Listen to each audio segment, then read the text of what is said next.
This is the Normal Heights Community Planning Group meeting, so if that's what you were expecting, you're in the right place. Normal Heights Community Planning Group envisions a healthy, vibrant community that honors unceded Kumeyaay land and cares for all inhabitants. We prioritize inclusive and equitable land use, valuing people over commodification. Through pedestrian-friendly infrastructure, transit-oriented development, open space preservation, and affordable housing, we strive for a vibrant and sustainable neighborhood. Additionally, we promote responsible economic development that supports historic preservation, local businesses, fosters job opportunities, and enhances the overall economic vitality of Normal Heights. Items on the agenda may be addressed out of order, and in fact, we'll have Sarah speak as soon as she gets here and put her at the top of it. We are recording, and the recording is posted on our website a few days later. Chat entries are not considered official communications, but is more considered a hallway discussion or stepping out of the room. And if you are attending in Zoom, please enter your name in the chat for our attendance count. And if you're in the room, there's a sign-in sheet going around, and which is especially important because this, we are in a borrowed space tonight. Welcome. Thank you. There's just a few reading of the rules, and then we'll be right with you. Okay. The rules, we have 2 minutes per person unless extended by the chair. That's me. Stay on topic. Otherwise, the questions can be answered offline or via email from the assistant or the person. Please go there with that. And our civic representation, if our guests and are to be treated with the utmost respect, try to be factual as possible. And share the space, especially for new faces. And I do see a new faces around the room, which is very encouraging. I love that. And anyone may attend from anywhere in the world via any means. And lastly, no horses allowed inside. Very important. Next up is the non-agenda public comment. So do we have any public comment from in the room? I do actually. Okay, Just board members are last. Anyone in the room, public comments? Everything's good, John? Okay. Any attendees on Zoom? Anyone? And I'll take a look to see if I can see if you've got a hand up. I'm not seeing any. There's another. Hands. Yeah. We have a quorum. Excellent. Noted. And is anyone taking notes? Because we are short secretary. Thank you. And that's on the agenda as well. Well, let's move to the board. Francis. I just wanted to announce, one of my neighbors who's an artist and a printmaker is having an open house on the 15th and 16th of August. And I made copies of his little flyer, which I just walk around the room. He's anyway, he's a printmaker and he's having an open house and things like, would you like to, are you interested? Thank you. It's very nice.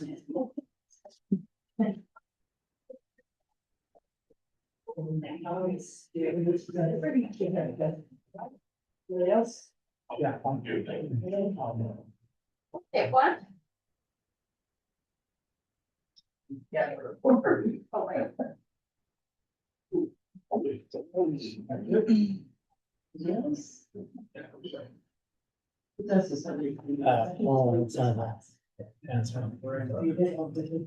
Brian has something too, just so you know. You do? Yes. Oh, I got you. Okay. Three. I was hoping it was cookies. No, sorry. Okay. Thank you. Right. Thank you. Good to know. And Brian. Yeah, so if you remember way back in September and October, we put in a request to the city to do something about that intersection in 35th and Arthur and East Mountain View, the crazy one, which makes no sense. And I've been bugging them with emails about asking us the status. They finally got back to me. And this is a response I got.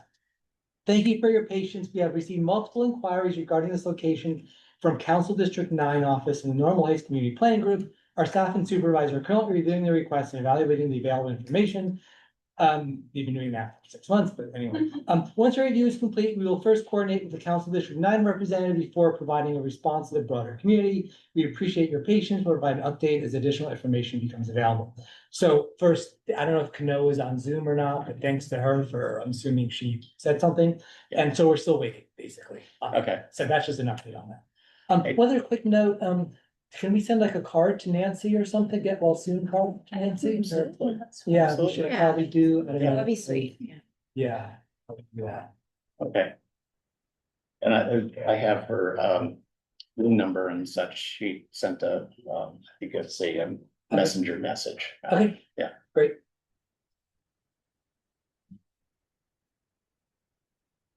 I can see if I have a large green card selection. Let me see if I can bully my husband into dropping one off and we can just do it tonight. Perfect. Okay, then without further ado, let's go to Sarah. Where should I stand just back for the Zoom? The camera's here, so Okay. almost. That's Does this work? Yeah, fabulous. yeah. You turn around, you can see yourself in the mirror.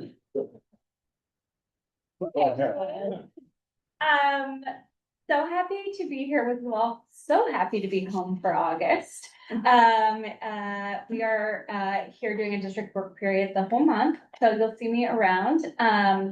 Obviously, we left DC still in chaos. The Senate is still in session, so we're waiting to see what they do. But before we left, the last thing we did actually was pass another war powers resolution to try and end the war in Iran. It passed the House. The Senate has also passed a war powers resolution on Iran. So this administration doesn't care a lot about the rule of law, but there are laws that have been passed. So we'll keep trying to get this administration to end the war and bring our service members here in San Diego home. There's about 2,500 San Diego Marines off the coast of Iran right now, and more folks here in San Diego are on 48-hour deployment notice. So working hard to address that. We were also, before we left for August district work period, able to pass the 21st Century Road to Housing Act, which is a bipartisan housing bill, which, while it will not fix all of our very many housing problems here in San Diego, shows that we can at least do something still. And I think it's a really good first step. So it prevents private equity from buying single family homes. It helps cut red tape to be able to build more homes. And then it does a little bit on sort of the financing side on the federal level. So again, not going to solve all the problems, but it is a good big first step that will hopefully create some meaningful change for us here in San Diego. We're also working hard to end Trump's tariffs, which are really impacting us here and raising the cost of things. And yeah, I guess with that, I'll open it up to questions because I want to make sure I'm talking about what you guys are interested in, but happy to answer questions about whatever you all are interested in or want to ask me about. I'm just really happy to be home. Well, welcome home. Thank you. I think I'm going to kick off your Q&A because you just mentioned about war powers resolution coming from the House, passing the House and starting the Senate. Do you have to do a reconciliation now? So, no, we passed the exact same language. However, we passed, okay, I'm gonna get really wonky on parliamentary procedure here, but you did ask, so. Go Okay. for it. Per the 1973 War Powers Act, there are two different kinds of war powers resolutions. There's joint resolutions and concurrent resolutions. One of them, I can never remember which is which. One of them is privileged in the House, meaning you can call it up for a vote even when the speaker doesn't want it. The other one actually goes to the president's desk and becomes a law if the Senate also passes it. So we passed the one that we could do as a privileged resolution in the House. The Senate passed the exact same one, but it's not the kind that goes to the president's desk for signature. That would require Speaker Johnson to actually call up whatever the other version of it is, Right. which he will not do. So we're now looking at the appropriations process, to see if we can use the appropriations process to try and, make them end the war, because they wouldn't be allowed to spend money for it. That's kind of the other way that Congress can assert its power, is the power of the purse. So there's talk about trying to, when we get to the appropriations process, add language that no funds can be used for a war in Iran, things like that. Okay, and then is the interim funding that's being requested create a by right for the Pentagon to continue? So there has been no supplemental funding that has been passed. They have requested supplemental funding, and they are trying to do it through the reconciliation bill. So it'll be a straight party line vote by the Republicans. That's their current plan. Some Senate Republicans want to do it as a normal supplemental that would require 60 votes in the Senate. That would then have to go through the House as well, through a different process. It has been held in previous court findings that voting for an appropriation for a war is akin to authorizing it. Because if you weren't authorizing it, why would you send money for it? So we've been working hard to make sure that people understand. So like there's always this messaging like, okay, even if you don't support the war, vote for the supplemental to support the troops. We're working hard to make sure that the Democratic caucus stays unified, that we will not be voting for any appropriation for the war, because it is seen by the courts as a de facto authorization. I think we'll just go clockwise, or we'll go counterclockwise around the room just to start with. So Emily, I'll pass it to you and then pass it on. Any thoughts on the Michigan primary tonight? The polls closed. I'm waiting to see what happens. Yeah. That's all I've been looking at, so I'll pass it. I just wanted to thank you for your courageous vote on funding for Israel. I just realized how difficult of an issue that is, so I just appreciate that. Good, let's pass all the way over into the lounge. I've nothing to share, but it's really fun to see you in person, so. Likewise. One, thank you for coming in person too. I know it's a big thing to be here in person. I don't think I've ever seen a congressman come to such a small group like this. Yeah. I I would come more, but you guys meet on, what is it, Tuesday night? And I'm usually in DC. It's the first Tuesday of the month. Yeah. We can call special meetings. You got something to say? All right, We'll noted, noted. still definitely respect it a lot. I guess only concerns for San Diego County that I would say, and also maybe for the younger generation. I'm already years away from college and work, but I know in San Diego, I was recently reading an article of like the top 50 metros that were like researched for new professionals like coming out of college. It was one of the worst in terms of job opportunities. Mhm. And I know some of the job makers in the county will be like schools, the life science industry, and the defense industry. So I was wondering if there's anything federally being done to help steer, like investment into those industries, which would lead to more younger jobs. Yeah. No, it's a good question. Congress just passed a $1.25 trillion defense budget. I voted no, but it did pass. And so there'll be a lot more money coming to the defense industry here in San Diego, particularly around like unmanned systems. There's a couple cool companies that are doing really interesting work around unmanned like sea systems that are all basically doing all of their testing and everything here in San Diego. So I do think on the defense side, we will have more investment coming. Part of why we're seeing such a bad job market here in San Diego is because of the contraction in federal funding for life sciences, particularly the NIH, the National Science Foundation, all of that funding. So we have been working hard with sort of the institutions that get that money to try and get some of the money turned back on, and we have been able to get some of the grants turned back on. We just talk about weather instead of climate and tendencies instead of biases, and we can sometimes get the grants turned back on. So we've been working to do that. I would say, it's hit or miss. We haven't gotten it all turned back on, but we've gotten some of them, and now we're working with our colleagues. Like in particular, my Republican colleagues who also have big like research institutions in their districts.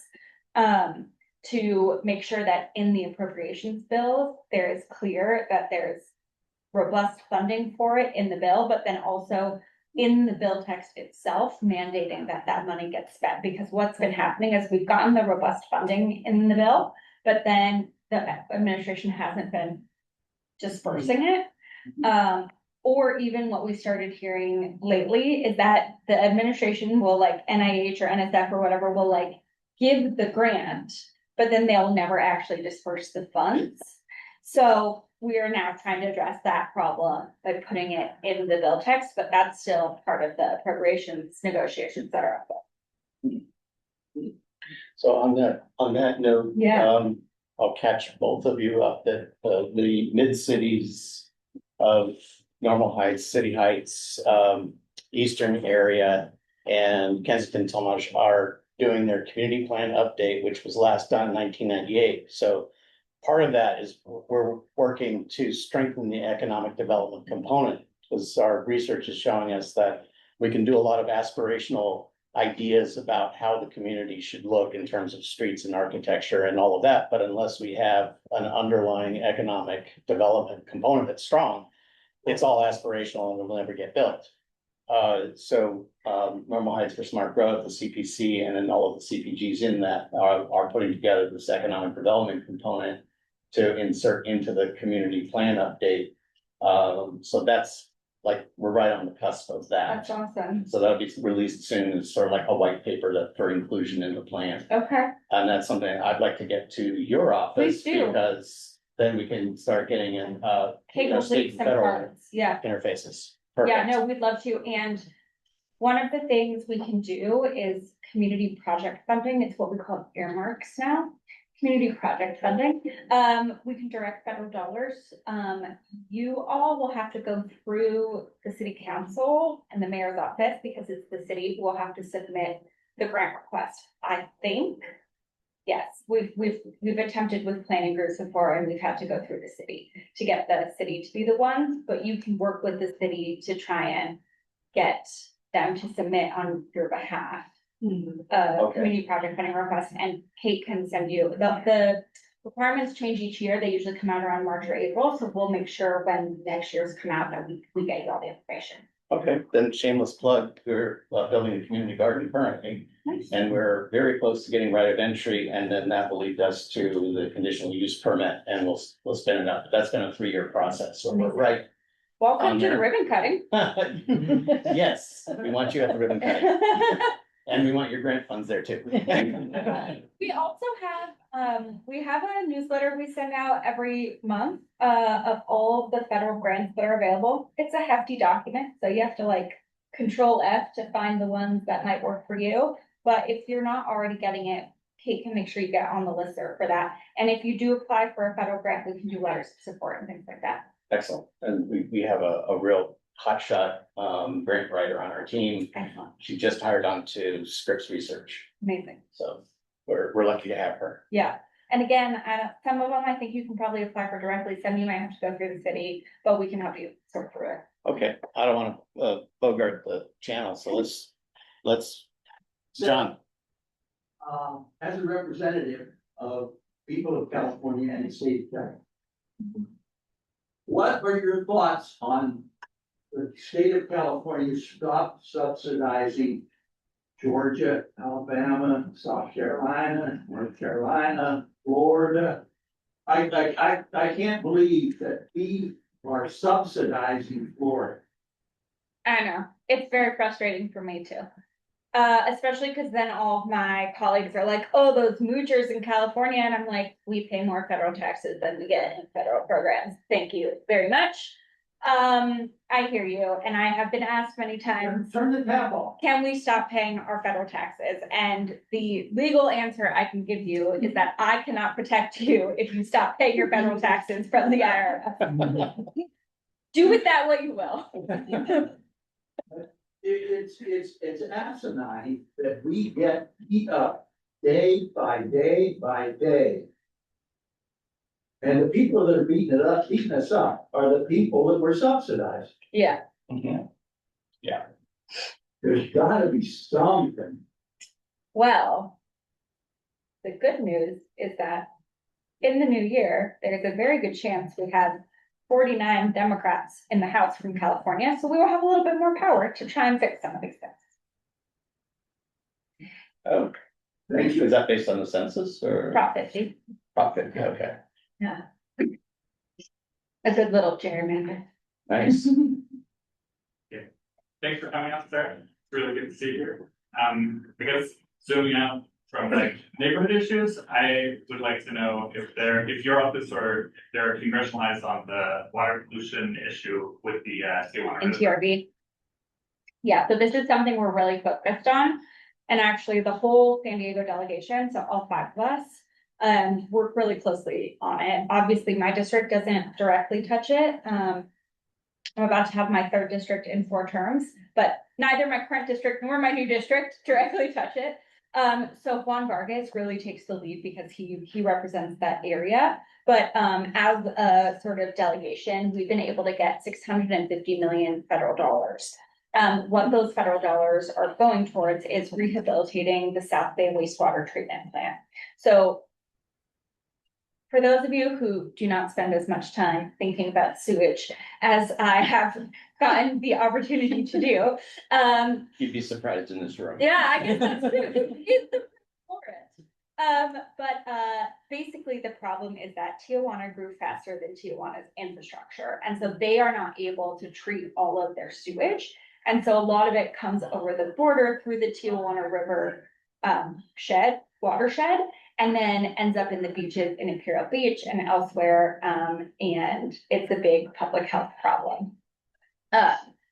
So there's basically two fixes we're working on. So one is to get the Mexicans to treat their sewage more. So we've been working with the Mexicans to get them to do that. They've just opened a new sewage treatment plant, San Antonio de las Buenas, that I actually visited. So hopefully that will take some of the pressure off. It won't be all of it. And then we are encouraging the Mexicans and working with them to try and get them to do more of the infrastructure we need them to do. Then on our side, right now, the South Bay wastewater treatment plant treats the sewage that comes over, but it only has capacity for 25 MGSs. Don't ask me what that stands for, but it's the unit you measure sewage. Maybe one of you know. Billion gallons, S-second D day. Okay, great. Probably day, oh, yes, second would be a lot, yeah. This is the right path for this. Yeah. So right now, it only treats about 25 MGSs and it's MGDs. Is that probably, MGDs? yeah. Okay, MGDs. And it's kind of broken, so it's not even doing that. So the $650 million is gonna go to rehabilitating that, but not just rehabilitating it, but also increasing the capacity so that it will be 50 MGDs with being able to peak up to 75 MGDs. So again, none of these things are gonna solve all of the problems, but we're kind of trying to bite at it at lots of different angles. And this $650 million has been very hard to get, but we've been able to get it. And so now we're trying to make sure that the construction, goes to plan, and we're doing all the oversight and then making sure we get ongoing maintenance funding for it, because that's how it kind of fell into disrepair, is that the federal government didn't actually appropriate maintenance funding for it. And maybe you know more than I do, so feel free to. No, I just know my MGD. That's it, that's all I got. Yeah. We're familiar with infrastructure backlog. There you go, yeah. Yeah. Yes, so let's, please. Want to echo the Tijuana sewage crisis. Even though it's outside of our neighborhood, a lot of San Diegans are really concerned. It's been years and years of this being a public health crisis. I remember talking about it when I was in like elementary school. Yeah. We're still talking about it. I'm hoping we're close to a solution. Yeah, just want to echo, there's a lot of people that care that, Yeah. you know, don't live in the impacted areas.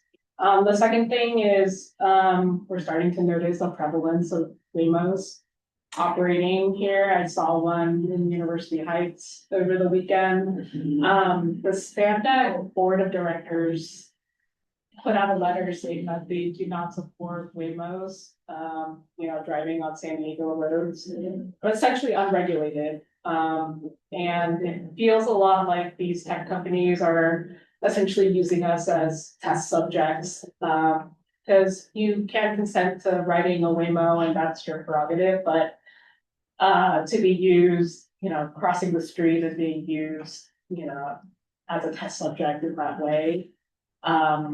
In a state where, you know, we don't have regulations or accountability for these tech companies. Yeah. It feels like we're just gonna play catch up.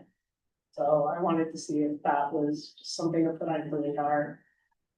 No, I really appreciate that. I've also seen a couple of them coming around.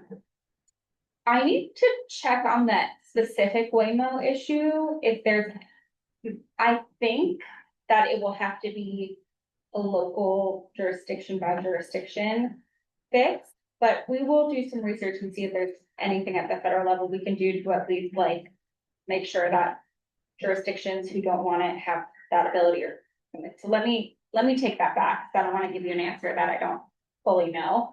But on the broader question of like, what are we doing about tech companies? I'm actually doing a lot of thinking about this, particularly in the AI space. And I've introduced a couple of pieces of legislation that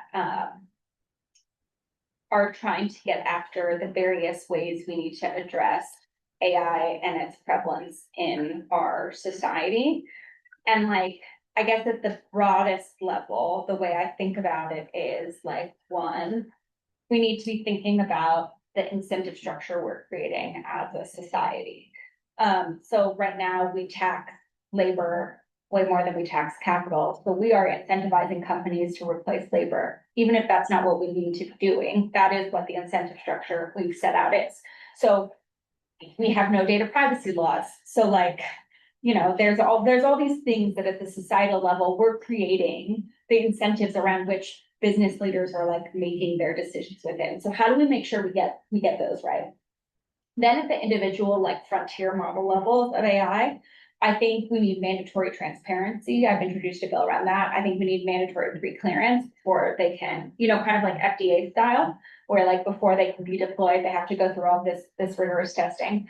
Then at the sort of deployment level or societal level, I think there's a lot more we need to do in terms of the self-driving cars and other things that are already in our lives. Like, you know, you talked about young people not having job opportunities. One of the things I hear the most from young people is how frustrating it is because it's all AI reading their resumes. Then it's AI doing their video interviews. And like, it's till step 7 that you actually talk to a real human. And that's like very demoralizing. And so, how do we make sure that like, at least, so I introduced a bill that like would make sure that at least our existing laws around fair housing, fair employment, these kinds of things are enforced even when it's AI that's doing that and not a human. But I think there's a lot more we need to do sort of in that space of how like the intersection of AI in our daily lives. And then we need to work on the societal impact. So the job losses, the deep fakes, like all these things that are gonna be happening to our society because of AI. And so that's kind of broadly how I think about what we need to be doing. And we're working at all 4 of those levels. Yeah, but let me take back the specific question. You mentioned the frontier transparency. Mhm. That'd be something like the an IRB or a human subjects, because if you were to bring someone in for a clinical study, you would have to apply certain rules Yeah. in order to have the research and the grant funding and all of that. but it's a Waymo. You can put your cars on the street. I'm assuming that the Department of Transportation is involved, but maybe some other. I believe the Department of Transportation is involved. I need to look into exactly how, and I think it's just municipality by municipality that can approve deployment on the streets. But let me get back to you on that. On the broader question, so basically the bill I have, it's a bipartisan bill that would mandate certain transparency requirements. I have another bipartisan bill that would mandate specific testing around nuclear risk. But we're still kind of working through and kicking the tires of exactly what that pre-deployment testing looks like, who should be the right entity to do it, how you would set it up. So I don't have a specific answer yet. We're still kind of like in the process of figuring that out. But if you guys have ideas, let me know. I assume the draft bills are public. Yes. Okay, Mhm. Yeah, and Kate can send you all the ones I mentioned. okay. Yeah. Yeah, we'd like to include links on, when we post our video, we'll include links on to presentations. So if you have any links, get them to me and I'll include that on the notes page. Yes. Next, and well, I guess on the back. What's it about this? Yes, it was about the Waymos. I understand reading about these, that a lot of the municipalities have granted permission for them to be used within the municipality, even though the municipalities know that the Waymo does not understand all the rules and regulations Mhm. of the state of California or any other entity. Isn't that a liability? You know what? I don't like when my friends at the city tell me how to do my job, so I try not to tell them how to do their job.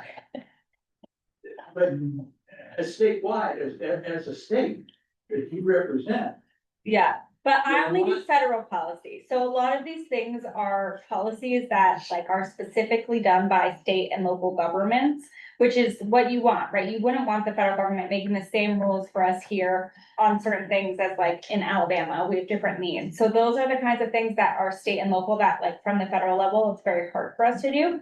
On this Waymo question, I need to actually look into what the federal nexus is and how we've delegated responsibilities, but I think it's that the transportation department does like the broader safety testing, but then each individual municipality gets to decide about deployment, I think. But let me get back to you on that. okay. The Waymo has not admitted, but it has been documented, that they don't understand stop for a school bus. They don't understand left turn on red, and they barely understand left turn on right.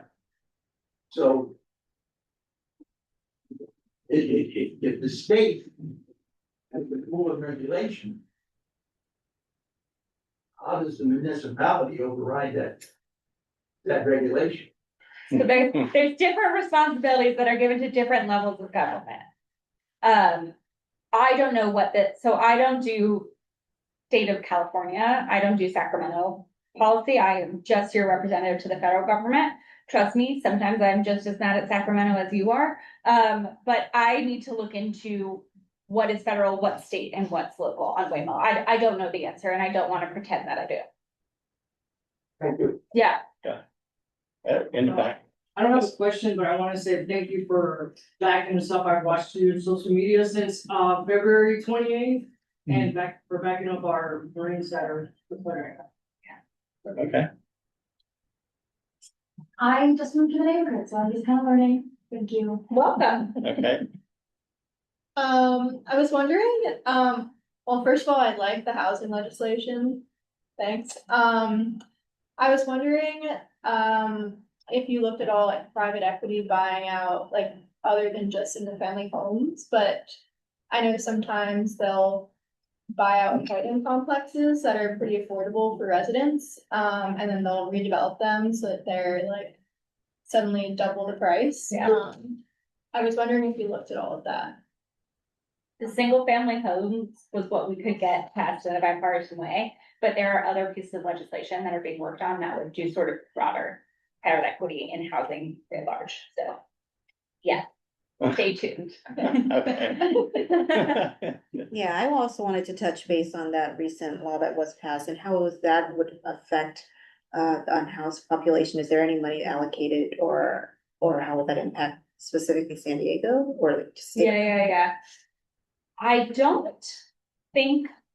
This is where like we were negotiating over this bill for so long, sometimes I forget what actually ended up in it and what ended up on the chopping block. But I don't think there was any funding for homelessness in the bill, but Kate will confirm.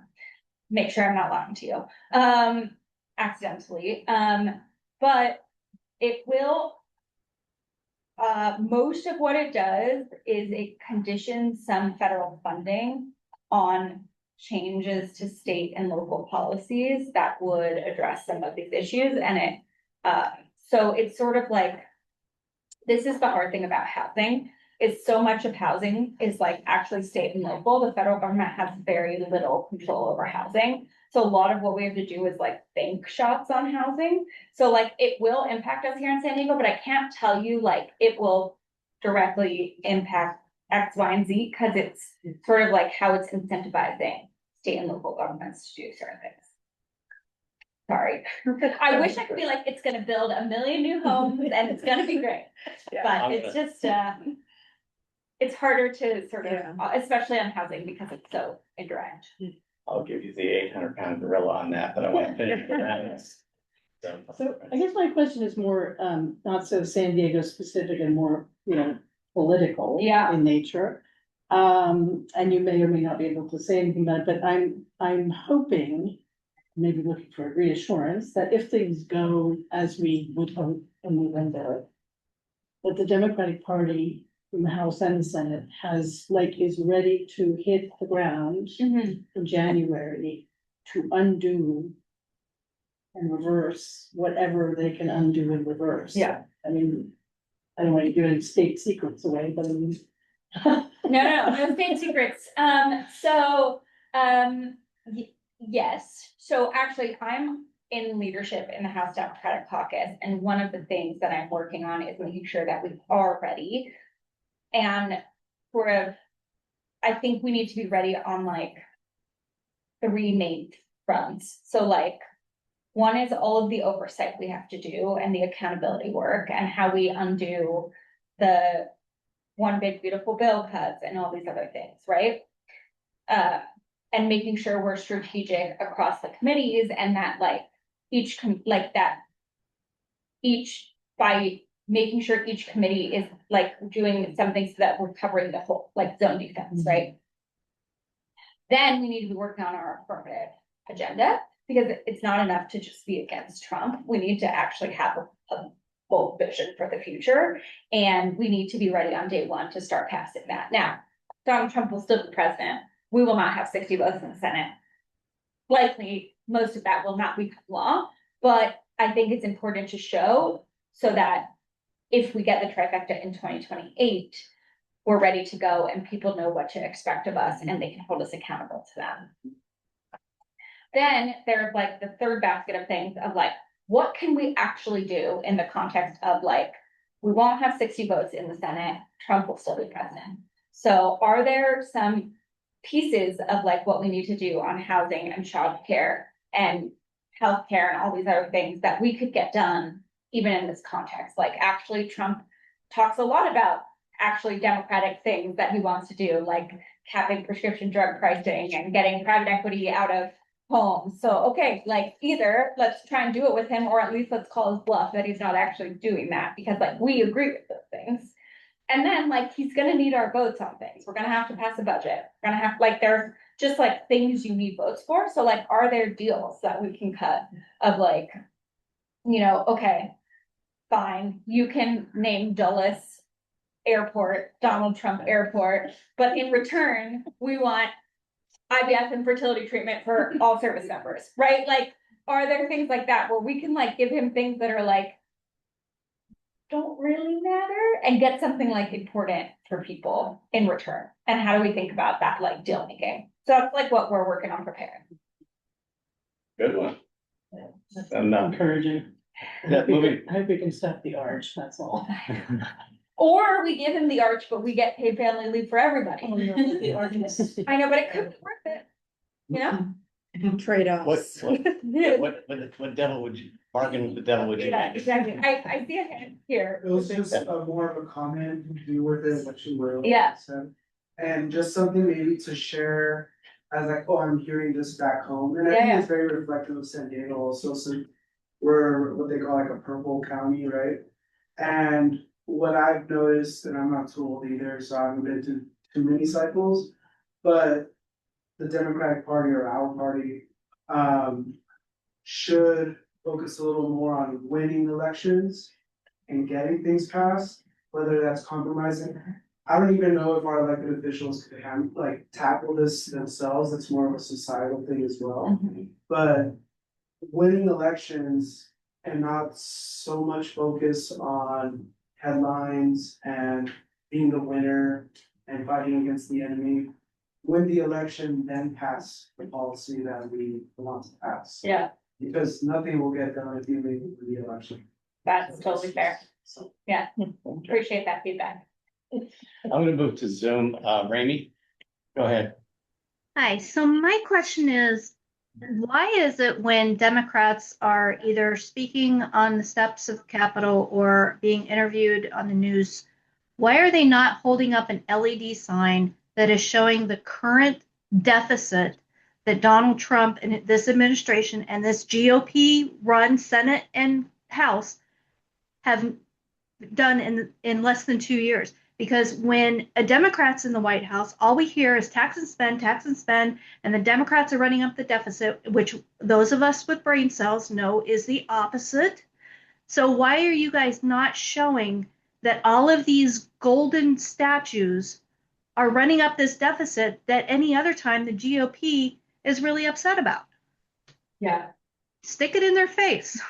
No, totally. I totally agree with you and hear you. I think part of why you're not seeing it as much is that we're trying to emphasize the impact what they're doing is having on people's lives right now. So focusing more on the cuts to Medicaid and SNAP and the things and the prices being up because of tariffs and things people are feeling right now, because that's more resonant for people than a deficit that they know will be a problem in the future, but isn't a problem for them now. And I think part of why Republicans harp on it so much is because it's the only thing they have. They know their policies are not actually gonna help people, so they have to focus on that. But what we've seen, unfortunately, is that people don't really vote on the deficit. They care about it, and in so much as they do, there are some voters that do. I call them the Romney Republicans. They're basically Democrats now. They're not. I have a lot in my district, but they already see what's happening. They mostly are people who work in fields where they're tracking that more closely.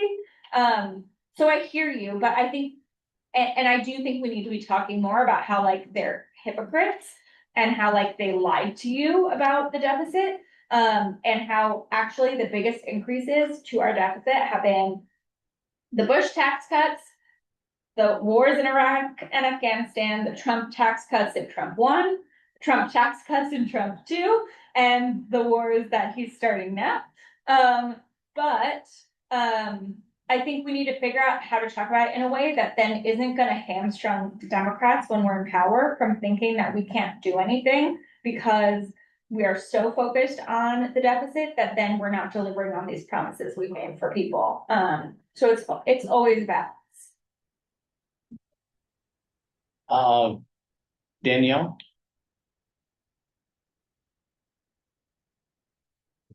I know you don't have your hand up, but Thank you, I'm Paul, not gonna but harass. that's okay. I'm gonna pass, but I do appreciate Ms. Jacobs being here tonight. Okay, moving to Madison. She's a board member. Yeah, I just on the topic of AI regulations, I was just curious if you're partnering with private sector to help inform or guide that and what that looks like. Yeah, we absolutely are. So we worked with a number of the sort of companies in the space, both like the big name ones, but also the ones who are doing like the AI deployment. Now, sometimes their feedback is not helpful because some of them don't want any regulation. But for instance, on our transparency bill for models, we worked really closely with Anthropic on what they were, what they were proposing should become mandatory. So we do work with industry, but we also, we want to make sure things are workable. But we also know that there are some players who want no regulation and we don't want to fall into that trap. Again, always a balance. I wish these things were just like clear cut and easy, but they're always a little bit more complicated than we want them to be.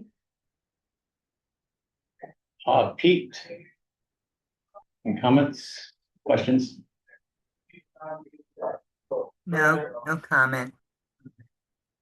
Okay, Susan.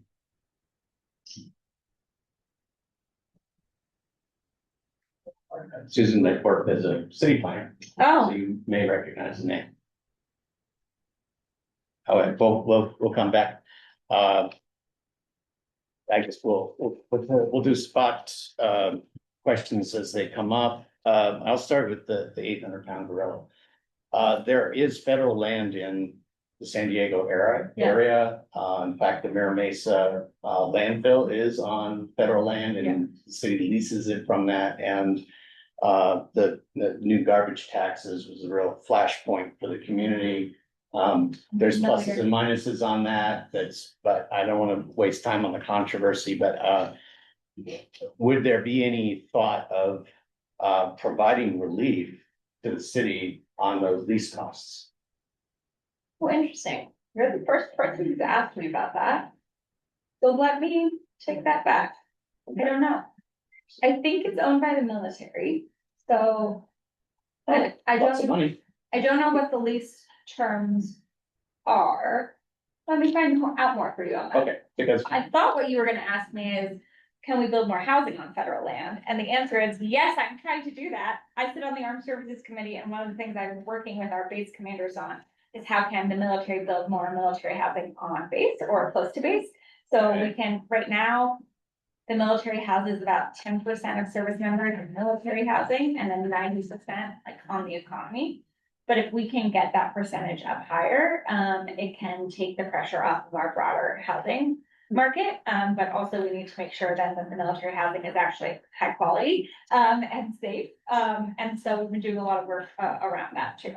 Well, kudos on that, because military stipends do set the base price for 1-bedroom and 2-bedroom homes. I do remind my colleagues of that it's great when we can increase BAH to make sure our service members are able to pay for housing, but in a place like San Diego where there's so much military, it actually just raises rents for everyone.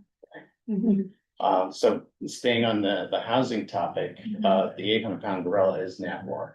Yeah. The idea is to put in high rises that would exceed the coastal limit, and this is on ground that has liquefaction and faults and a very dense transportation area around 5 and 8 intersections, very low quality public transportation.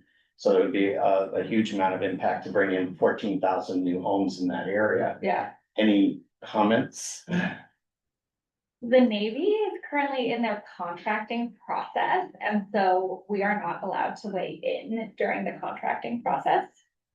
But my understanding is that they are working with the community to try and come up with a workable compromise that can get the housing that we need without too much impact on the broader community. Okay, and then in the same stroke, we have a bill in Sacramento that's looking at undermining CEQA requirements for Midway, and could possibly also be used for NAVWAR to just pass through, to skip over CEQA, which was brought in by Reagan, and now we're gonna just walk right over it. Energy statement. Okay. There is a broad conversation at the federal level around permitting reform and NEPA reform that's ongoing. I don't think that there will be anything this year. Okay, so just for the room, there is a federal version of CEQA that's the NEPA, and if you have any questions, it's right here. I don't know a whole lot. NEPA's easier. CEQA's worse. Okay. Yeah. Something that I've noticed with like housing development in San Diego lately is that there is a lot more housing being built, but it tends to be market rate housing that's very expensive. And I think that the vacancy rate in San Diego right now is actually the highest it's been, in a while, but a lot of that is in like, the luxury apartment, complexes. And it does seem to me like rent hasn't been increasing as rapidly as it was in the past, which I know is a big argument for like building out housing, even if it's like more expensive housing. But I do think that sometimes the trade-off isn't always arriving as much on the end of affordable housing as it is on the end of like luxury housing. And I don't know if it's always as good of a deal as it seems. Because even a lot of the affordable units in those properties, there's not many, and they tend to be not deeply affordable, but like affordable if you make like 80% of the median income. So I guess anything to sort of like up that percentage or like make the units more truly affordable, I think would be great.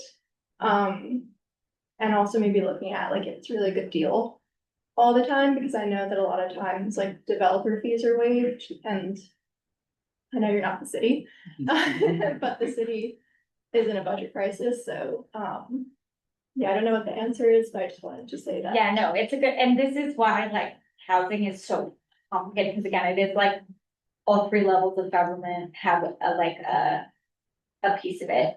One of the things we're working at the federal level is trying to make the low income housing tax credit be more robust. So it kind of got watered down in the 2017 tax bill. And we're trying to make it more robust with the idea that if you can make it a better incentive for low income housing, you can get more of that low housing built. One thing my team and I are also like thinking about is how do we also make sure we don't just have low income housing, but we have workforce housing, right? So like all of those levels, and are there some federal incentives like LIHTC, the low income housing tax credit, that we could do for workforce housing? So we are trying to think through that question of how we can incentivize it more. I'm hoping we will get a fix to LIHTC in the nearest future. Sarah, we have discussions here every month about housing, we need more housing, Yeah. we need more houses, and like she just said, most of the high rises or whatever complexes that have been built are way below 70% built, and they're building more. Yeah. So that doesn't compute, but go back to, or not go back, but go to this deal that was just made with the water from the Colorado River. We're not gonna have enough water to satisfy more housing. Yeah. It's just not gonna happen, because the long-term prediction for the Colorado watershed is drier and drier and drier. Yeah. It's gone that way, and it's gonna continue to go that way. Yeah. So we're gonna get less and less water, and desalination is not gonna keep up. It's not even gonna come close. Yeah. So if we don't have water, what's the use of building now? Because the aquifers have been just about drained. And if we get one of these data centers, if somebody decides that San Diego needs a data center, and they start pumping 5 million gallons of water a day out of the aquifer, Yeah. we're done. I think the good news, bad news for us on data centers is that our electricity and our water is so expensive here. I don't think it's a good business decision to build one. So we might be spared that. But I do hear you on the water, and we are tracking that closely. I think my understanding is that at the moment San Diego actually has an excess of water, which is why we were able to give some to Tijuana when they needed it, and why we are making deals to actually sell some of our water because we have more than we can keep in our reservoirs at the moment. We've also gotten some federal funding for the pure water projects, both the one in the city and the one out in East County, to try and get more pure water going. So water will continue to be a big thing, and I think, we're working with our partners in the rest of the western states to figure out what we can do at the federal level to try and help address it. But the Colorado River is drying up, and it will continue to be a big problem and get worse. I'm gonna go to Ramey and then we'll come back into the room. Ramey, do you still have your hand up or is it a new question? New question. Actually, a suggestion for the housing issue. First, I think we need to get rid of Airbnbs and we need to get rid of the investors because they're the ones that are crushing the house inventory right now. The other idea is if the government could provide bridge loans to older people that have full equity in their house so that they could move out of the town and then a younger couple could buy the house in town while the older couple moves away from all of this chaos. I think that would be helpful. Right now, to get a bridge loan is very difficult and it's very expensive. But when you have equity in your house and you're older, you can't get a traditional mortgage. So maybe if the government helped out that way, we would free up those lots in the city and have people shift where they move so that we are using housing smartly. Yeah, I like the idea. I'm gonna, Kate's taking notes and we will, have my policy team dig into it. I will say, I don't know if the federal government can give loans directly. I have to look into that. But one of the things we are looking at, so like it is a big problem, especially here in California, that people are staying in their homes longer than they actually want to because of the capital gains and the tax benefits, right? Because they get Prop 13, you all know, they get taxed based on what they bought it at. Property prices have gone way up. If they were to sell, they'd have to pay capital gains on it. And then all of a sudden, even though they'd be buying a new place that's like much smaller to downsize, they'd probably be paying more in property taxes. So I know at the state level, which is where Prop 13 is, they have done some things to try and reform that. And like, I think you get one time where you can downsize and keep some of the Prop 13 benefits. But one of the things we're looking at the federal level is if you are downsizing and you sell your home to a first-time home buyer, could you get a capital gains waiver or something like that? So we're still kicking the tires on it, but we are looking at how we can help people who do want to downsize and help make sure you have more of that starter home sort of stock, turning over more. You're getting applause from Ramey. Okay, good. That's a high mark. Yeah, I think, I wanted to just, make a quick comment, and it's also for the room, that, we have, there's a program in the city right now to push on, the library master plan. It said new branch libraries would include, mixed use housing, it would be mixed use building, which is a great idea. And we actually had presented that idea to a developer here that was gonna develop at Clerk Smith and Adams. He thought it was a great idea, but he had gone bankrupt by the time the city could do anything in terms of getting back in real estate moves. So with this new program, the city is really working hard with the library department to see if they can do some mixed use housing. But public-private partnerships are very. For you guys to submit for a community project funding grant. Perfect. That's where we're at. Because I think that the ownership of the property right now, we have 2 sites that would be ideal, but both of them have said that they're waiting to build anything until interest rates lower. But in the meantime, we could be developing public-private partnerships, grants, and bonds. All of that footwork needs to happen first before the developer gets locked in on their pro forma and says, we can't do anything without losing money. So yes, that's the answer I wanted. And I know you had a question. I agree. Yes. It's about interest rates, and I know that's Yeah. that ties in, yeah. Has it ever been a talk to have more of a scale, a sliding scale, depending on where, on locations? For example, our economy here is totally different than the majority of the country. So where you can buy a $40,000 house in Detroit, over here you can't. There's no way you can ever find a $40,000 house. Maybe a shed, right? But Probably not even that. yeah. But 8% there and 8% here, that is a significant difference when it comes to your monthly payment. So has that ever been a thought? Or anything similar to that? So interest rates are regulated by the Federal Reserve, that is independent from Congress and the executive branch. So there are really strict rules around what we can mandate the Federal Reserve does around interest rates, because like in statute, they are protected as an independent entity. And we want to keep it that way, because otherwise you'd have politicians driving down interest rates during election season, and then it wouldn't be what the economy actually needs, right? I have looked into, like, could you do portable mortgages? We haven't, like, in other words, if you got your mortgage 5 years ago when it was 3%, but now you want to move, which would open up like a new home, but then you can't really move because now you'd be paying 8% to get a new mortgage.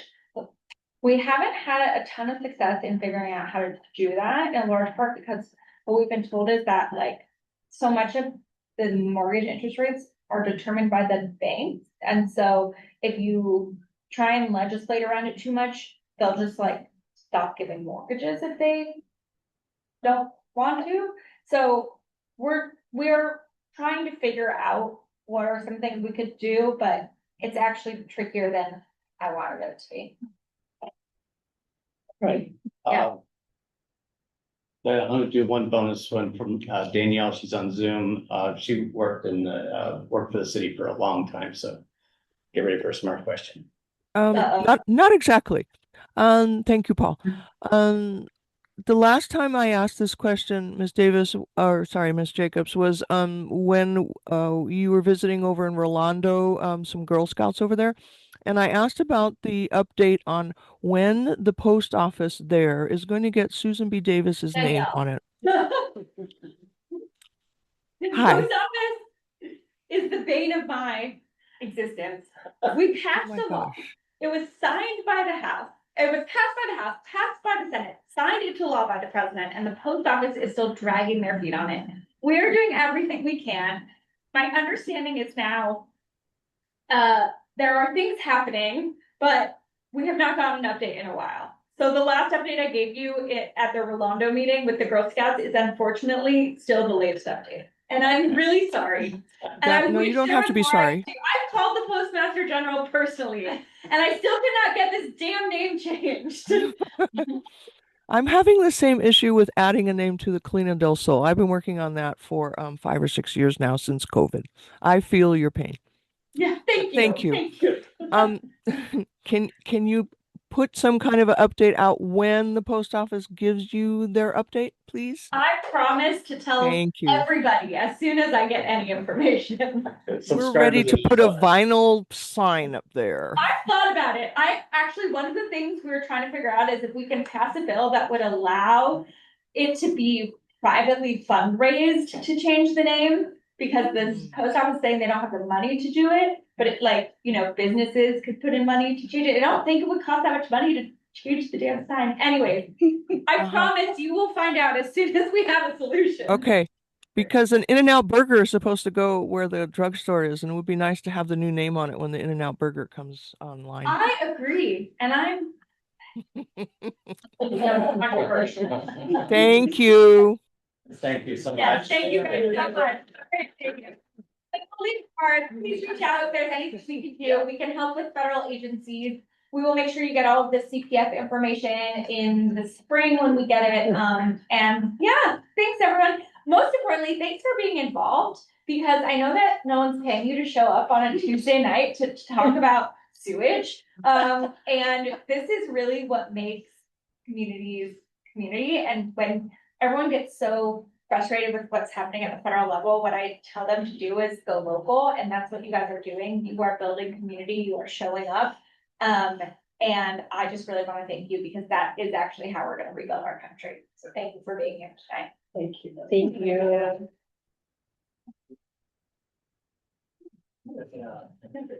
Okay, thank you. Thanks, guys. Thank you. Thank you. Let's see what we can do on our agenda next. I think Certainly. that was a surprise. The note came in, hey, we'd like to come by. It was like, came in on Sunday, I think. I have a agenda here somewhere. Okay.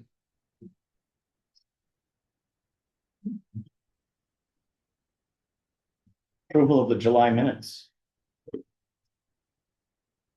So moved. Second.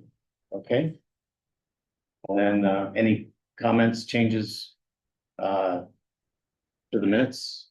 I would just make a quick comment that I apologize to anyone who tried to dial in on Zoom last month. The owl, we got the owl, the projector was blurry, but then even though Paul had given me Zoom access, because it wasn't him, I couldn't turn it on and it was a whole. Yeah, the thing. security within Zoom meant that even though she was full admin, she couldn't start my meeting. Yeah. So Yes. lessons learned. Yes. So thank you everyone for bearing with me. I know I was also late in starting the meeting, so thank goodness Paul is back and doesn't go on vacation on the first Tuesday of the month too much. Well, you got high marks from an anonymous source. Well, that's really nice because I feel like it was a mess. Thank you. Oof. No, Room for improvement. That's for we sure. roll with the punches here. Yep. Let's bring it to a vote. All in favor, and I will abstain because I was not here. So that's. Let me know when you have the tally. You good? Okay, then. Minutes are approved. Filling of the vacant seats. Do we have anybody here that has been in communication with me about? Yes, introduce yourself, please. Jonathan Rivas, I've been around for the last few months. And I just heard there's gonna be a vacancy, and if the board needed me to join, I am down to join. And I like being involved, a little bit of my background, I do that now. Yeah, please. I'm originally from LA County, but moved down to San Diego County for UCSD, stayed here since. And work in the commercial real estate world. I worked for a local consulting firm named London Data Advisors for a few years. And then now I work for a private family office. So I do a little bit of everything, landlord stuff, property management stuff, finance stuff, investor stuff. But I went to school for urban planning, so even though I may be sometimes on the side of a big bad developer and investor, I'm also very, how would I say, knowledgeable or, I see both sides of things, and my background, UCSD, I studied urban planning, so I understand, like a lot of my peers went to nonprofit work, and my passion eventually at the end of my career, it'd be nice to work in affordable housing development. And then I'm a local homeowner, it's my first home, so I. Well, in this community. Congratulations. I'd like to be involved in this. All right, well, excellent. And then you have been to one other meeting at least before this. More than that. So you're a homeowner in the community, you're over the age of 18, I'm assuming, and you've been to at least one other meeting, so that qualifies you for the board. Who would make a motion that we bring Jonathan Rivas on as a board member, and that would be backfilling your seat and possibly being secretary, but we'll do that afterwards. Do we have a second? I'll second. Okay. And then any discussion? Questions? Do you really want to do this? I'll make a comment about our orientation towards developers, because we actually have a pretty balanced room. We have, people who work in, development offices, and we have people who are studying or have studied urban planning. And then we have just plain old nerd wonks that like, municipal code, read it for fun. So, who's laughing? So, with that, we should take it to a vote. And I would say all in favor. And you have the votes there recorded, and then any nays? Mass. Oh, and Madison is online. Do we have a vote there as well? Go ahead and unmute and chime in. Let me see if, did she get dropped? I don't see her on the list. I think she might have dropped off. Okay. Nays? Abstains? Welcome aboard. Yeah. welcome. And you can punch me later. A year from now. Yeah, so a year from now, let's see. Okay.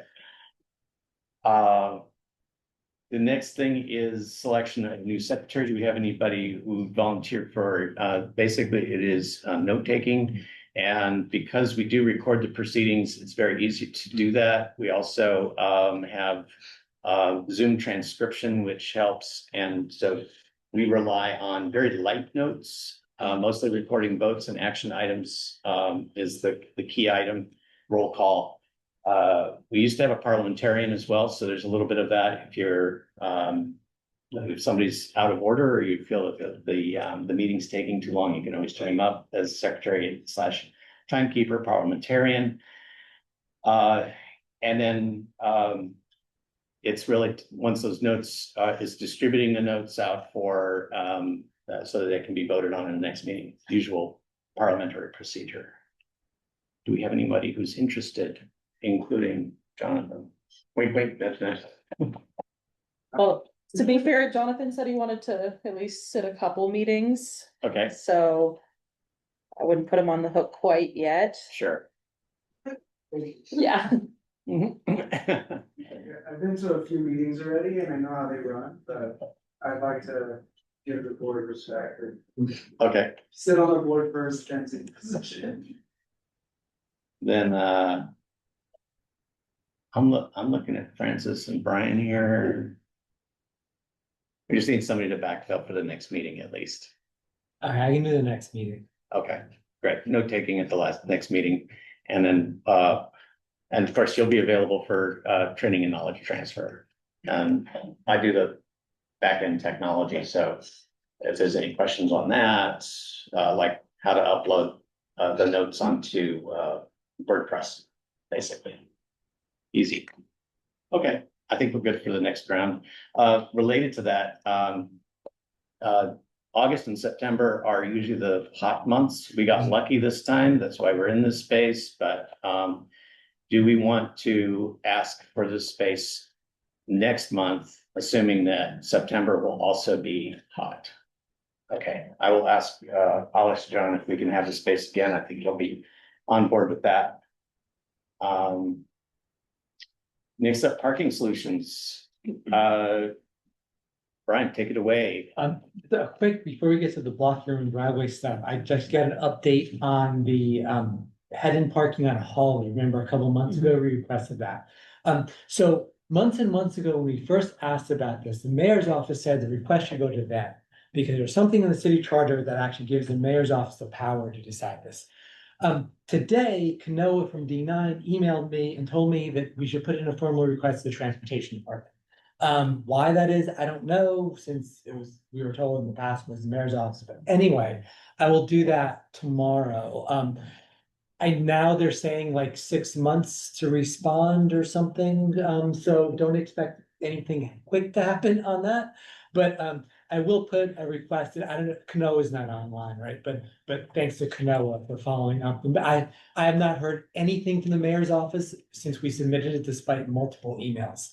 So Fatima completely is ghosting me on this, but Kanoa at least followed up and she suggested we do the formal request, and I will do that this week. So that's that. Then with the block your own driveway permits, so as I sent out an email. I'm sorry, I think we were going to follow the parliamentary procedure on it so we could bring it to a vote. So Well, I'll, we've already voted on that.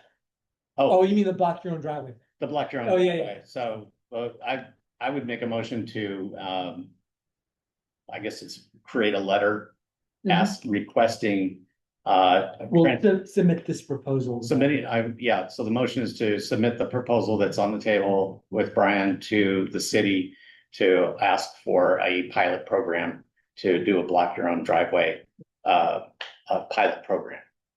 And do we have a second? I'll second. Okay, then we're open for discussion.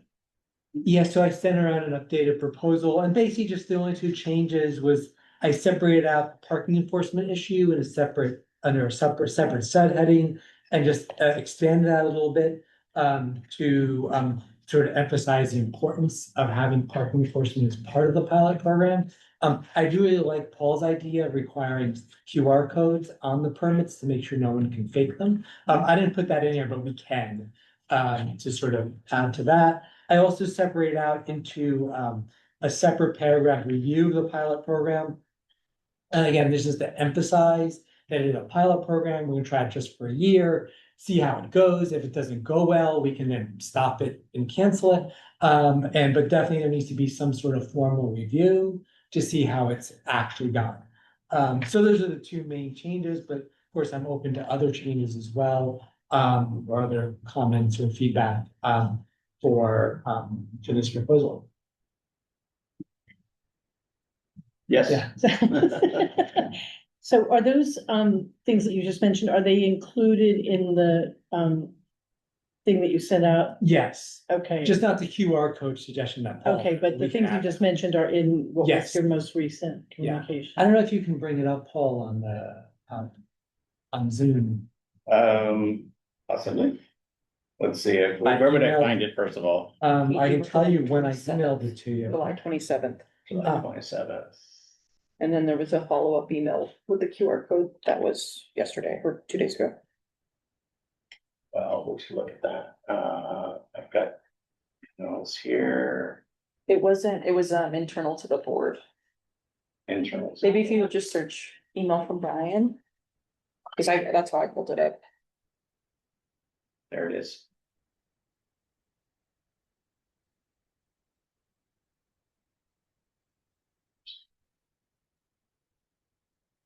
So if you scroll down to the heading that says parking enforcement, it's on the second page. Page, oh, let me get over to the, I'm sure it's on.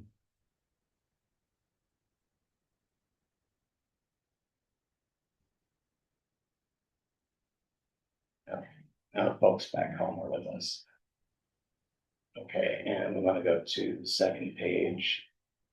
Yeah. That's it. Right here. Yeah. Parking enforcement? Yeah, parking enforcement and then, so the review of the pilot program, those are the two I added. Or revised, they were in there, but they were not separated out like that. Mine, Okay, well, I've given this a lot of thought, Brian, as you know, and I don't want to be kind of like a stone in your shoe or something, but can I just run through what, these are my thoughts, I think they're all pretty negative. Okay, I'll try to be really fast. Okay. So problem number one, if a driveway is blocked, there is no recourse because, you know, it's happened to me twice in the last month and you just have to wait for that person to come and move their car. There's no police, there's no nothing. Okay.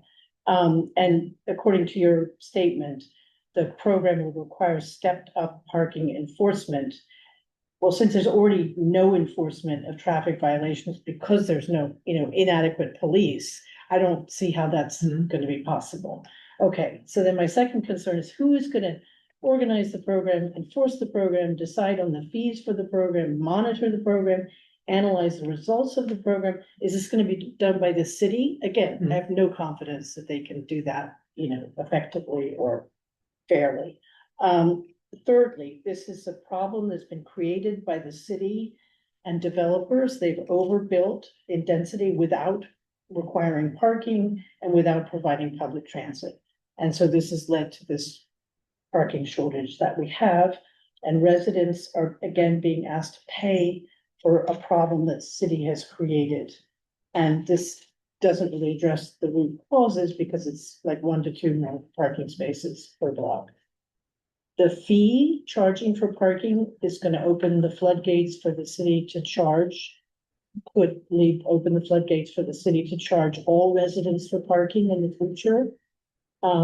These are less significant things, but driveways are sometimes used, certainly where I live, where there are no curb ramps, people use the driveways as a way to get on the sidewalk.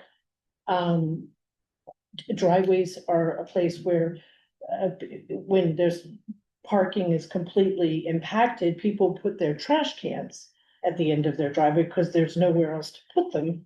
And if now we have cars parked at the end of the driveways, then, and then finally, you know, the potential for this to be very confusing as to what is legal in one part of the city, but not another part of the city. So those are all my, you know, concerns, which people may think are absurd or whatever, but that's, get thought about it a lot, and that's where I come down. Thank you. Can I respond? Of course. They're not absurd. I think they're all reasonable. I think we'll have to agree to disagree that this pilot program will make the problem of people falling in driveways worse.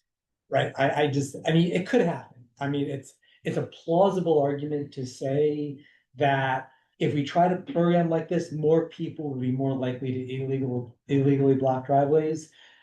I personally don't think that's probably likely to be true, but maybe it could be. But so we'll just have to disagree on that.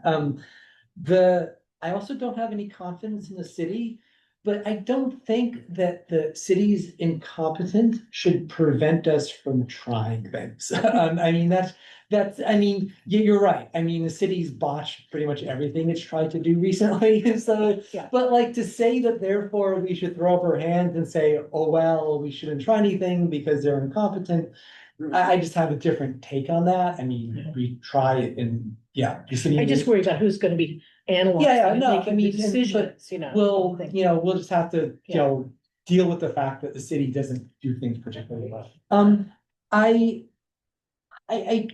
don't really agree with this slippery slope argument that it'll sort of open the floodgates to like paid parking. The city actually has some pretty strict rules about when they can do resident fee parking. It only can be around like large institutions like a hospital or a university. And I just don't see the city ever doing that in residential areas. So, I mean, maybe other people know different stuff from than I do, but and also this larger issue about the fact, this problem was created by overdevelopment and this didn't really get at the root problem. Yeah, it doesn't get the root problem. It is a Band-Aid approach, but Band-Aids can be useful if you've got a parking issue and you can make a minor adjustment to it that makes it slightly better. And to me, that's worthwhile. And you're right, it doesn't solve the larger issue, the fact that we don't have good transit, so everybody's got to drive, and that new developments don't build enough parking spaces. But, I don't know what we can do about that larger issue. So sort of the idea is to pick this smaller issue. But I do think all of those are legitimate, reasonable concerns. And again, as I said in the email, if the board doesn't want to go forward with this, I'm fine. I mean, it's not, I can see why we may not want to, but yeah. So thank you for your input on that. Sorry, no offense. Oh, yeah, no, not at all. Perfect. They're very reasonable, thoughtful comments. Yes. I think the 2 points that stuck out to me on your list were the details of operations, who's managing what. And I think that's going to be coming out as part of the development of the pilot program. So we would be having a seat at the table and part of that design session. It wouldn't just sort of like throw it over the fence and then the city's gonna like, here's our program. I think we're gonna have to be intimately involved with the shaping of that. And then you also make a good point about the competition for space at the curb, whether it's a parking, a bus lane, a bike lane, a trash can. Everybody's competing for a piece of real estate out there. I think that parking in your own driveway will actually, in some ways, help that. Because you're giving a piece of the real estate multi-use, where right now it's always a blank use, except for the trash cans. Yes, So I've gotten a ticket in the past for parking right in front of my driveway, right? I don't see the need for there to be a fee to have a permit to park within my, property lines, right? With left and right letter limit. So I think that would be a little, make things more complicated than it needs to be, than just having pretty much a QR code, right? But I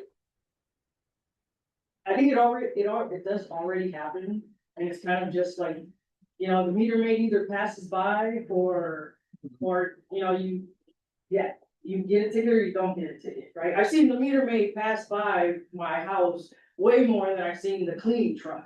And I've seen that my own front of my, the street in front of my house, right? yeah. So in my opinion, I have, with how much I pay in taxes every fucking month, I definitely deserve to park in front of my own driveway, and I'm not paying for it. Right, and I think the fact is the city will want to do the fees for the permits to cover the cost of administering the program. So maybe we can convince them to use parking revenue from like the parking meters on Adams to pay for it, so that it wouldn't be a fee. Cause the but- people just look at the address as they're writing the ticket, So- and look at the house. And that's the way San Francisco does it. They actually don't get a permit. It's like, as long as the car is registered to that house. Exactly. The problem with that, I think for a lot of people, it would be like, if you have a guest staying overnight, you may want the guest to be able to park in front of the driveway, and so having the permit actually would be nice, or a worker, like a landscaper or something, would be kind of nice for that, but that could also be another option and certainly if the board wants to suggest that instead of having a permit system, where we simply do it the way that San Francisco does it, to where if the car is registered to the house, then they can do it. The problem with that is that, to me, that seems like enforcement would even be a lot harder. Because then the parking enforcement person would have to actually like have a database of all the cars that are registered in the city and look that up. And I mean, talking about the competence of the city, I'm not sure that our parking enforcement could actually do that. But certainly that would be a, yeah, and that could be a possibility instead of a permit system of simply allowing for that. I mean, they get paid enough, right? We already know that. Yeah. So why not, if you're already pulling on my plate, which has where it's registered to, which is my address. So I don't see, why the police department couldn't basically keep doing what they're doing, right? And just not, issue tickets in residential areas to those who are parking in front of their own. Yeah, Maybe yeah, they could focus on the daylighting. Yes. I think, oh, go ahead. Oh, I was gonna ask, so are there a lot of times where you park in front of your driveway and you don't get a ticket? Yeah, recently I haven't gotten a ticket, but when I moved here in 2020 and. Somewhere within the first couple of years, definitely saw the meter maid a lot more than I have lately. But I got my first ticket, you know, and I'm like, this is my house, all you have to do was look at, you know, your computer that you have access to all of our information. Based off the license plate that you put on the ticket. And just not have written. Did you contest it? Just curious. Well, You no, can't, it's illegal. it's illegal. It is currently It has to be. illegal right now to park in front of your house. That's Oh, what, so and there's that's no way what, to right, use that's Yeah, the purpose of the whole. It is process. currently Yeah. illegal to do that, yeah. You can do it, but it has to be adopted by ordinance. Yeah. Yeah, so that's what he's trying to do. Yeah. So you've been. Lately, I block, I try not to block my home driveway, I block like a third of it, you know? Just in case, it's like, okay, you know, somebody can technically drive in and out. I moved there recently, so now we. Yeah. And both of our cars there. Yeah, it's like a little loophole, you know, another part to pass through technically. But yeah, I think this is awesome, this pilot program. But I don't think it needs to involve really fees. Would agree with you, sorry. But, if you're thinking about how, like, if the guest wants to park in front of the driveway, or I do think that's one of those like small exceptions that we don't need to make another, like a big rule about. I think it's like, my car is not currently registered at that address, then the car that would be blocking the driveway would be earned instead of mine. If all of the neighbors are able to park in front of their driveway, then it does like create more space for visitors or contractors to be able to park in the other spaces. So I think that resolves the problem that we would need the permit for. And then I think that's why I like the placard idea, is you put the placard on the dashboard. Nice big, I'm allowed. And then on it is the QR code. So if there's any question about, is that a forgery? They can do the QR code and it'll immediately look up in the database and say, this address is paying for the permit to park in that particular spot. So whoever has that placard is allowed in that spot, but there's a tie back between the placard and the address. It's sort of like with the license plate and the address, but instead the placard would be portable between cars. Yeah, so kind of like a handicap. The handicap placard. Exactly.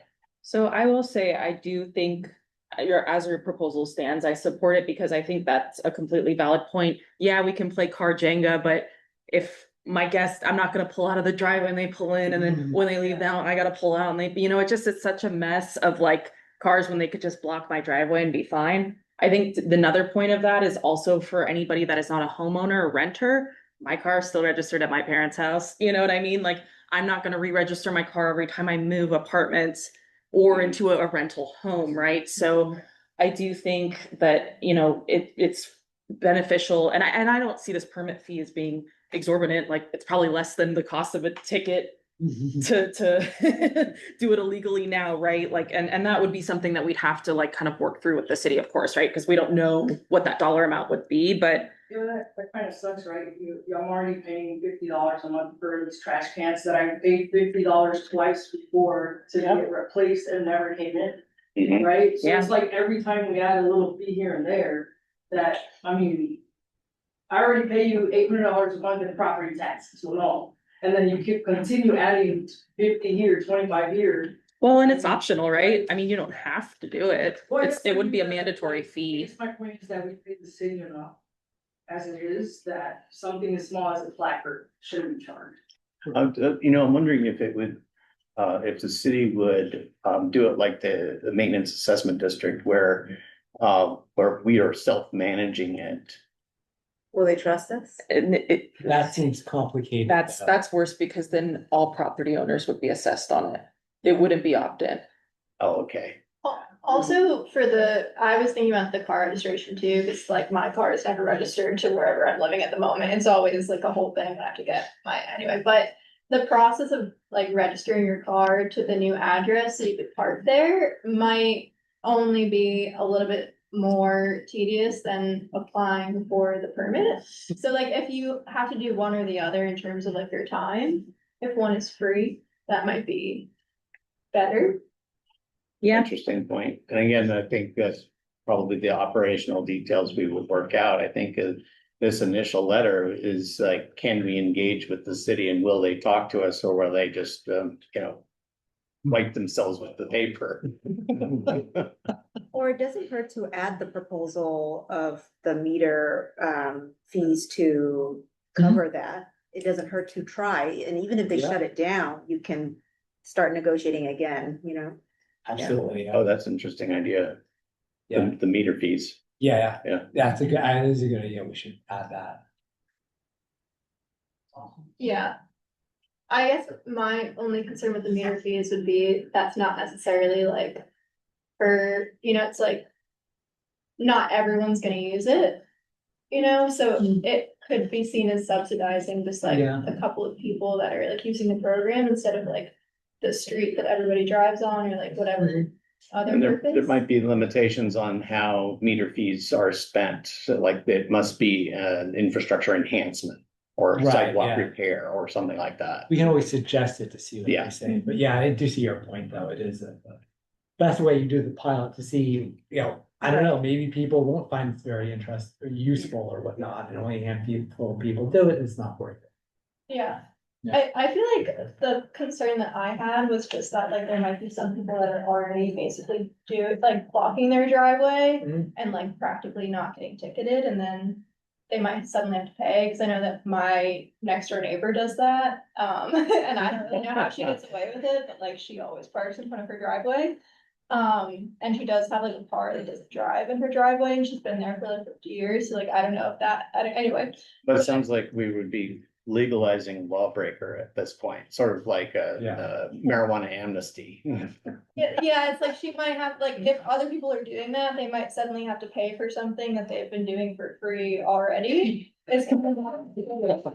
All right, but yeah, they're doing it for free, but is it illegal? And it would be, and the hope is that it would be like a one-time fee, right? That you would just, pay once for the permit, you never deal with it again.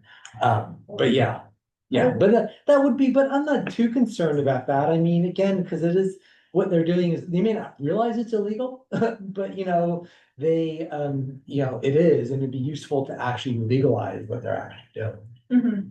Yeah, this is great. I mean, I'm glad to hear that there's like at least a step happening, because driving around 10 minutes, right, to get to park somewhere near your house, or at least a couple blocks sometimes, Yeah, it's kind of unbearable to watch the spots that can hold two cars, Mhm. have one, and, Mhm. yeah. And then you drive around for 10, 15 minutes. we would actually, I think we'd be recovering the spaces lost for daylighting. I think we lost about 65 spaces on the So daylighting. many, so Yeah. many. Maybe we could ask like how much the permit would be. Yeah, Like first, and then based on that information, like decide if Yeah. it's. Simple. yeah, we can put something in there about like, we would want a small fee or no fee be subsidized by the parking or whatever, that we would not. And we can't charge more than the actual cost of the program. But the city, getting back to the point about them being incompetent, may end up saying, what's gonna cost, so much money to actually do this, which it shouldn't. $500 per household. Yeah, that'd be crazy, Yeah. right? I mean, so hopefully, we can definitely put in there sort of, we want it to be a reasonable Yeah. fee, and, because it shouldn't be that much to do it. I mean, it's pretty easy to figure out when, it's someone who's applying, the owner of that property, and not just give them, a permit for that. So I think at this point, we take it to a vote. All in favor? Do you have a recorded vote? Yeah. Okay, and the nays? Just, as I know I'm the token no, but I'm just That's fine. registering my You're concerns. showing that the board has balance. Well, that's exactly. And do we have any abstains? Okay. Then resolution's passed And and I'll work with you to send the letter off, and we will add and these are all really minor things, right? The sentence about the QR code. Something about the fees, that we want the fees to be low, or to use parking revenue or something like that. And just something in the end that we want the city to work with the board. We want To- control of Yeah, this. we want input, and we'll make a sentence at the end about that. we probably want a meeting with the D9 policy advisor, Maya Rosas. Because she'll know the background on municipal code Okay. and which departments we need to engage and all of that to move forward. Yeah, so I'll work with you on that. Okay. Thank you. And thank you, Francis, for your input. I do appreciate the thoughtful comments. I'm sorry to be a kind of. No, don't apologize. You're a naysayer, but I No, just no. have these. Yeah, no, We it's can very- always very write good comments. ombudsman here. Yes. No. We value your input. Next is community update chair report. We talked briefly about the Economic Development Forum that was held, and that was a collaboration with the CPG chairs for Mid-City, the inputs from Normal Heights for Smart Growth, representative from SDSU, and then also from a podcasting organization that's doing a lot of work with startups. So they brought to the table, like, what would a startup, a business need in the community? And it really came down to amenities and affordability. And that it's not, did we create a makerspace? Because the startup might be a legal firm. So we had to be flexible in thinking about like, what is a startup? And what they really needed is a place where people can, where it's livable. So that's probably, that's where we need to be thinking about attraction. And then, of course, on top of that comes economic development programs from the city that say, we can help you with startup costs. They have some programs right now, but the bar to get into them is about $100,000 investment. Seems kind of high if you want us to talk about having a startup that's a small space or maybe a 1-person, 2-person company. So that will become, the outputs of that will become a white paper that'll be submitted to Alex Frost in the community plan update process. So that should be coming out by the end of the month. Community garden, we have some good news. The Normal Heights Community Church right over here is has a grant for supporting community efforts, and they want to subsidize the paths to the order of about $7,500, which covers about half the cost of the professionally installed paths for the garden. So now that we have the water covered paths, we really need to get that right of entry from the city. And that should have been coming off of the city attorney's office because they had a 30 business day turnaround on submissions. So I'm hoping to hear back soon on a right of entry so that we can start doing work. And then they'll use that template to create the conditional use permit that'll allow us to actually do gardening and have a, I hate to say this, evergreen garden. The Community Planning Committee had a presentation by Matt Driver on CEQA in relation to the efforts that are going on in Midway, the Midway Rising project, going to Sacramento to get CEQA exemptions put into state law so that they can come back and have Midway just skip over CEQA entirely. It sets a bad precedent. It's also policy and law written for one specific project. Early drafts of that bill actually named Midway Rising specifically, and then they took it out of the language because making a law for one project is bad policy. Doesn't change the policy. It's still bad policy. SEEK was there for a reason. Their Midway was created with fill taken out of Mission Bay, and that's where they put the dirt. And so it's not highly compacted or, I would say geologically stable. So to put high rises there would be a very bad idea. Mid-rise, maybe, and there already is a lot of development projects going on in the Midway area for housing. So it seems like it's a big overreach. But his presentation was pretty good on CEQA, and I have that presentation to see if I can just pull that up. It's the same thing they did for the Inglewood Stadium. They did the same thing for that. So they're just recreating the process. Isn't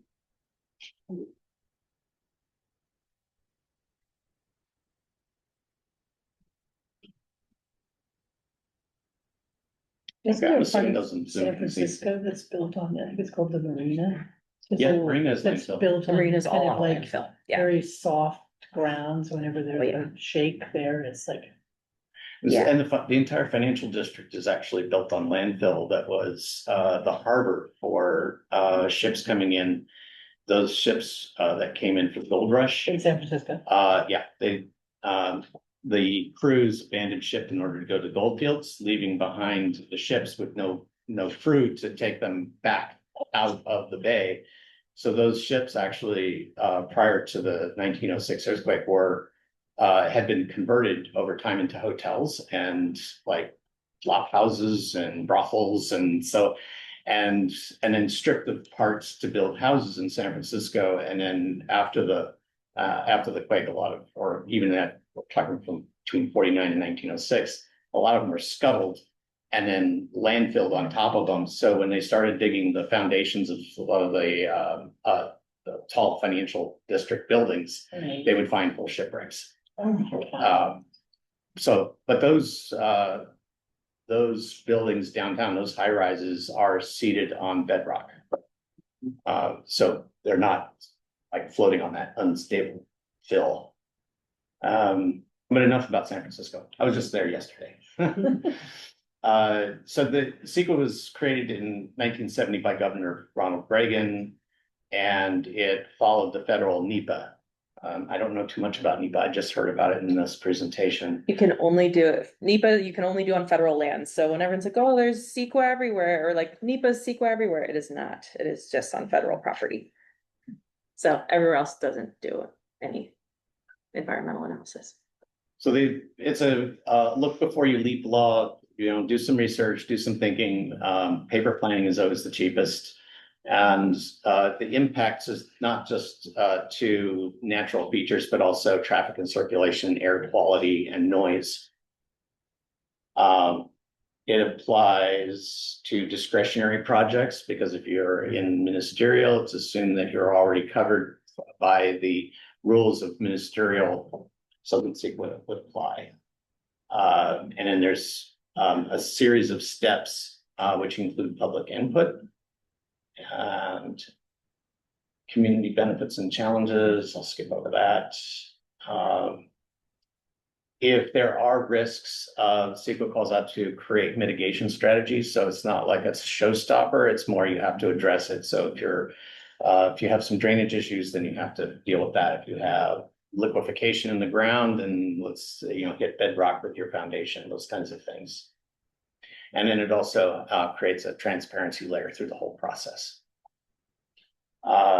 So SB 958 is the current bill that is at the State House that's specific for Midway Rising, and it was written by Akilah Weber Pearson, who was a staffer in Todd Gloria's office. So a lot of this is kind of backroom politics.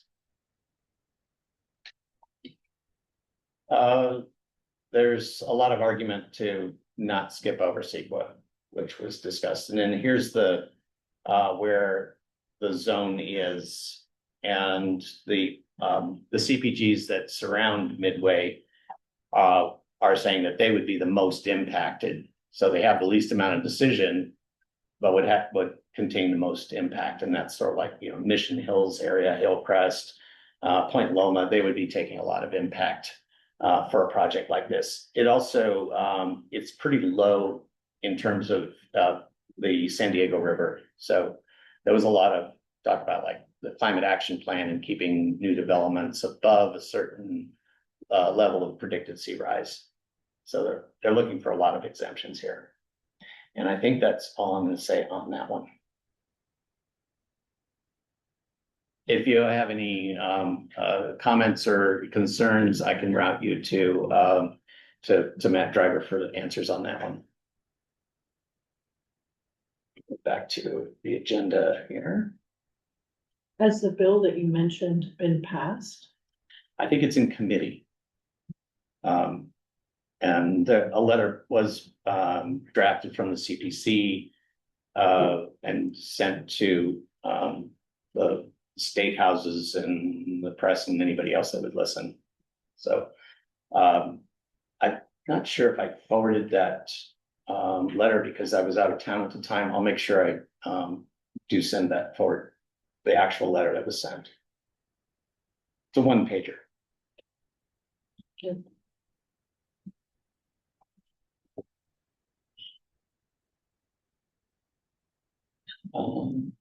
Government representatives.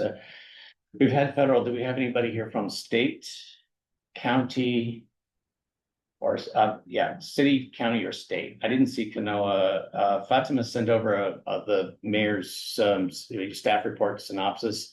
I can forward that to you if you're interested, but it didn't have anything that concerned Normal Heights on it.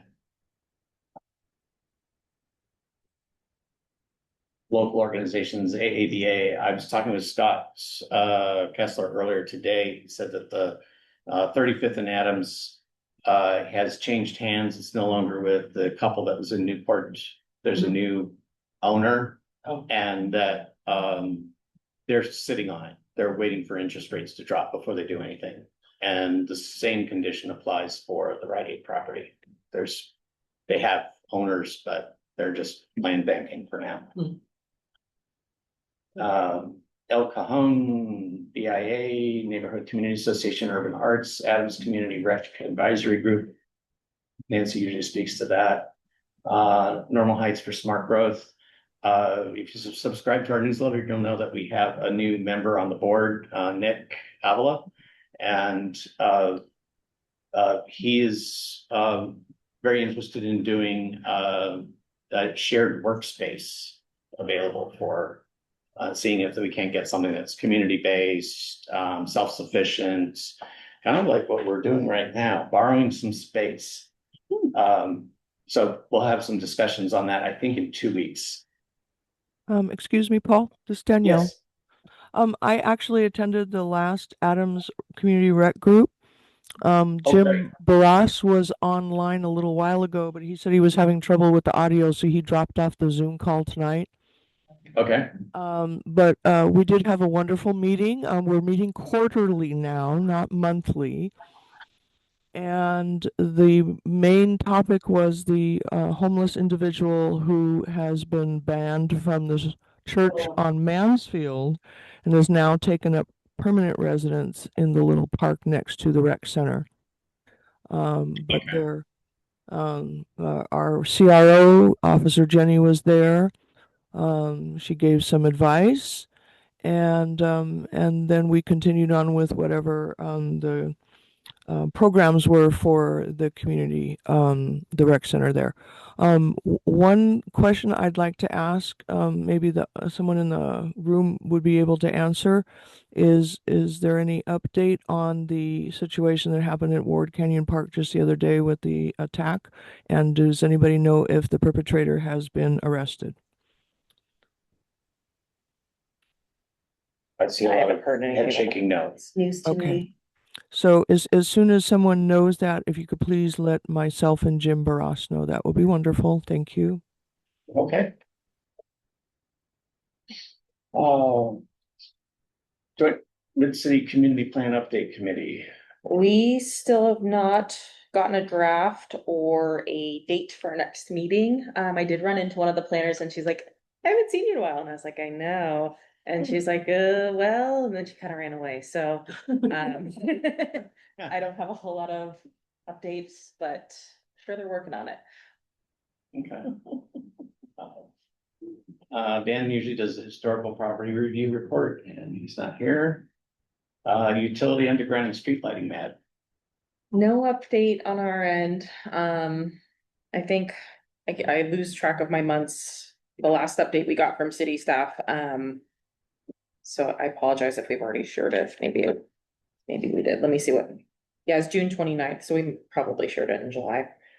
They're still plugging away. Well, I'll just read it since we're here, but Block 3DD, which is the northeastern, is at 90% design, waiting on permitting, and they're supposed to start trenching in summer 2027. So that was the last update we got at the end of June. And then on the MAD effort, we were going to talk about putting together, maybe for the September meeting, we could do our own little presentation. Since staff politely declined our request to come speak. It doesn't seem like we're any of the participants to participate, Yeah. but Yeah. Okay.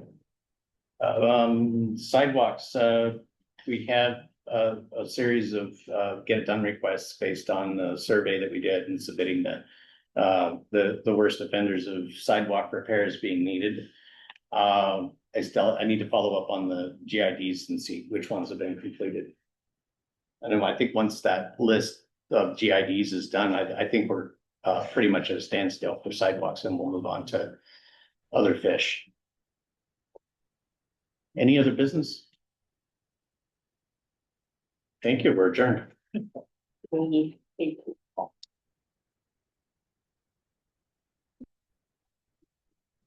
And thanks for the new name tag with my fancy new name and everything.